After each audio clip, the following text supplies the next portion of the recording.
Hey, this is Chef Blind Man Bert, and I want to show you a kind of a new concoction that me and my friend Mark really like. It started with something that was breadless when I was out of bread, called Cuban Nachos. And the idea is basically this. You're going to saute up, I shouldn't say saute, fry up, frying temperature, some ham. Ham or turkey would work. And you're going to spice it. Cuban spices are interesting because you're going to use a ton of salt. Not so much salt, but a ton of pepper. In fact, looking at it, I can tell I don't have enough pepper on it. If you can't see the pepper hanging, that's why I didn't get enough pepper. It's because this tin is starting to run out. So you see like that, that's too much. That's too little. Mix them up and it'll be just right. So, salt and pepper, that's your standard seasoning. You can make it hot. Cayenne is a must. And then, what I found goes really well with this, like I went through all my... Oh, this would be good too. Some combination of paprika, cumin, and cloves. Very little cumin and cloves.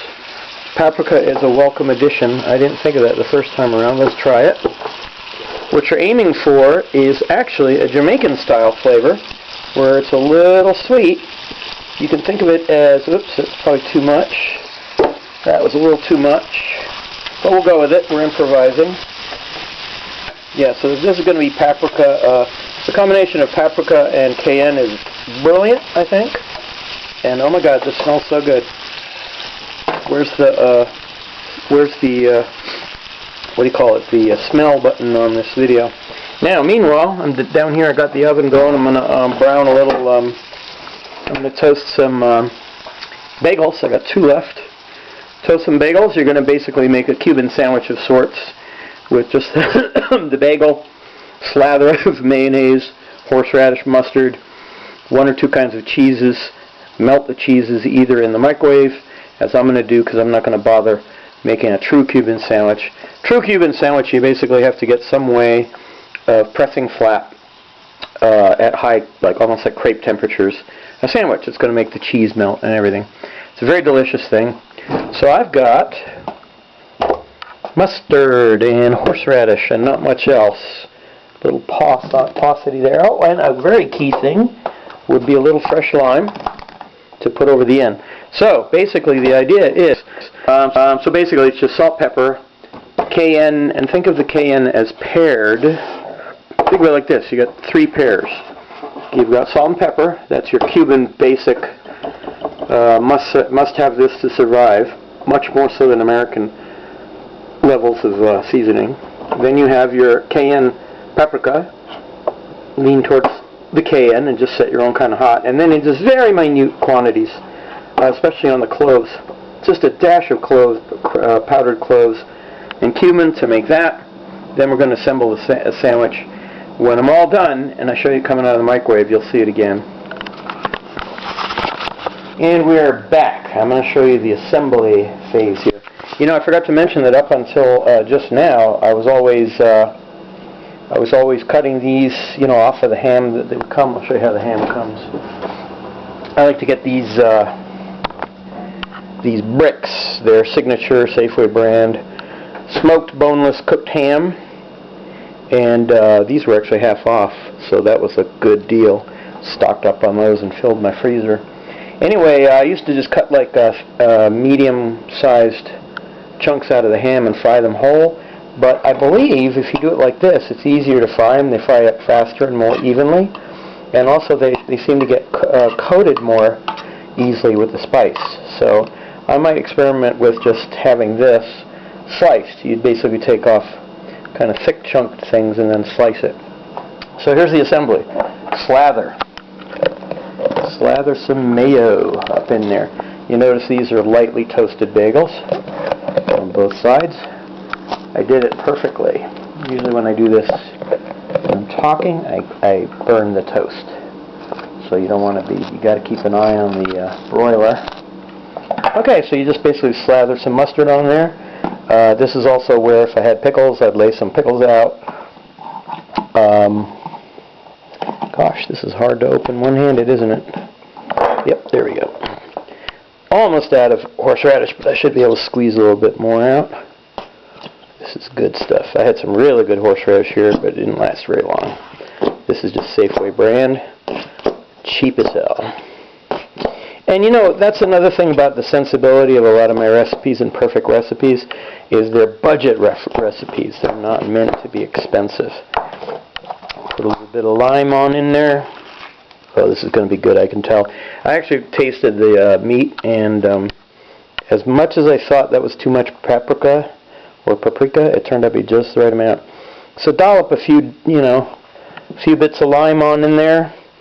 This is also, if you had mustard, where you'd put it on. I'm out.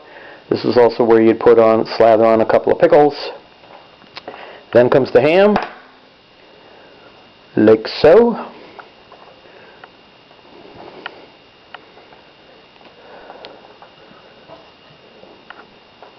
And the cheese, like so, let's say. And we're going to melt the cheese and make it all good. That's actually way too much cheese. I'm going to take off one of these. Yeah, just put it in the microwave. Let's get rid of the cotton. You can either put it in the microwave, as I'm going to do. It's the way I prefer to do it. Or, you can make a proper Cuban sandwich by taking 2 frying pans, getting them really hot, crepe hot, and then just kind of pressing. You need to use 2 hot pads. Press the 2 frying pans together. The frying pans can be of the same diameter as long as they fit through each other. Or, I've noticed, I could potentially do the same thing with these 2 pots. Just get them super hot, and then do this kind of thing. So that the heat from this is the top thing. But you need to get it pretty darn hot for that to work, and these are thinner. Frying pans are better. Even more, you can get a sandwich press if you're like a pro. So let's put this in the microwave. See how it comes out. I got loads of dishes to do. Dishes have been stacking up. And you'll see everything in my kitchen needs a cleaning, as is always the case. So let's give it a full-on 3 minutes at power level 7. We'll come back in 3 minutes and observe the beauty.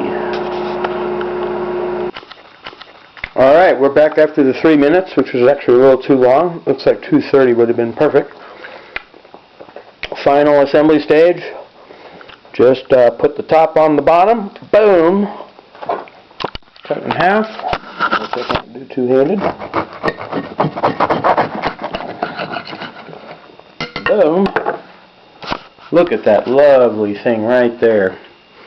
Goes great with a Poppy or all-in-one bagel. Or even maybe a jalapeno bagel. I'm going to eat it upside down. Look at that. That is just delicious. Yeah, it would be better with pickles. You could even put on onions, maybe even green peppers, but I say no to the green peppers. Oh, that right there is a beautiful thing. That's perfectly done. You want the meat, when you're tasting the meat alone, to be on the hot and spicy side, because when you mix it in with the cooler ingredients, the slathers, sauces, pickles, and cheese, not to mention bread, it's going to not seem as hot. So this is perfect. If I wanted it actually hot, I would have put in probably another half again as much cayenne, and maybe even a little more paprika. The salt and pepper balances, I'm kind of tasting it in those 3 pairs, and everything's perfect. What's really cool is you also get a bonus. This is delicious. Oh, and I forgot to mention that I started with lard. You can not lard, but bacon fat. If you don't have any bacon fat handy, that's the way my mom and dad always used to cook. Then you can just substitute butter and back it off a little bit so that the butter doesn't become dominant. Woo! And that is super hot. That's the other thing you could do, is if it's not hot enough, just run your fingers through the leavings in the pan. Whew, proper. That's actually why I have this water nearby, because I'm starting to tear up a little bit. Thanks so much for this quick, perfect recipe. Chef Blind Man Bert, out.